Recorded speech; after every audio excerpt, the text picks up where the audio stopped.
जब आप किसी व्यक्ति को देखते हैं और कोई कमी दिखे, मूल मंत्र है, कभी भी किसी में कमी दिखे, चाहे घर का व्यक्ति हो और चाहे बाहर का व्यक्ति हो, जब भी कमी दिखे तो 4 कदम अपने को चुपचाप पीछे हटना और उसको ध्यान से देखना।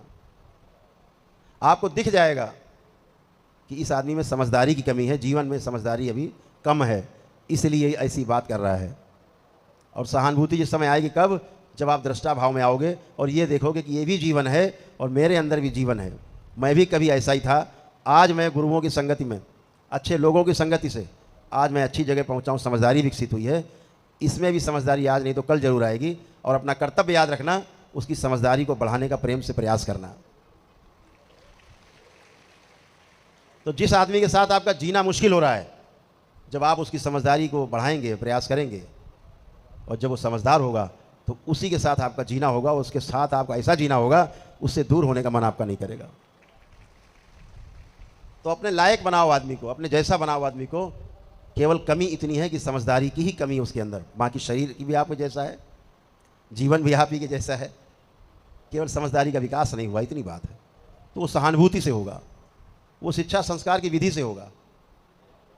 शिक्षा और संस्कार स्कूल में नहीं मिलते, ध्यान रखो। कोई शिक्षा संस्कार आपको स्कूल में नहीं मिलेगा। शिक्षा और संस्कार आपके सबसे पहले आपके माता पिता से आपके आते हैं। पहली गुरु माँ है, माँ से, फिर पिता से, फिर परिवार में जो लोग हैं उनसे संस्कार आते हैं। जैसा वो जीते हैं आप भी वैसा ही जीना चाहते हैं। फिर परिवार के बाद बाहर समाज है, मित्र हैं, उनकी संगति है, फिर उनसे कुछ संस्कार आप में आ जाते हैं। माता पिता कहते हैं ना, उसकी संगति में पड़ गया इसलिए बर्बाद हो गया। संगति में पड़ के आदमी अच्छा भी होता है, केवल बर्बाद ही नहीं होता है।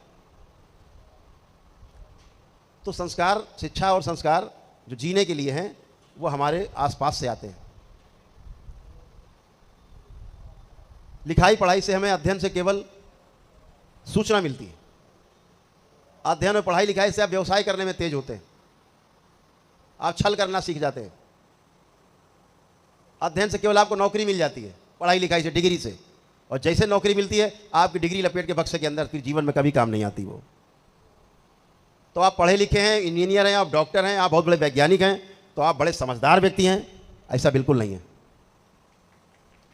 एक गांव का किसान जो खेती करता है, एक मजदूर जो मजदूरी करता है आपके यहाँ, वो भी ज़्यादा समझदार हो सकता है किसी वैज्ञानिक से, किसी पढ़े लिखे व्यक्ति से ज़्यादा समझदार हो सकता है। समझदारी विषय अलग है।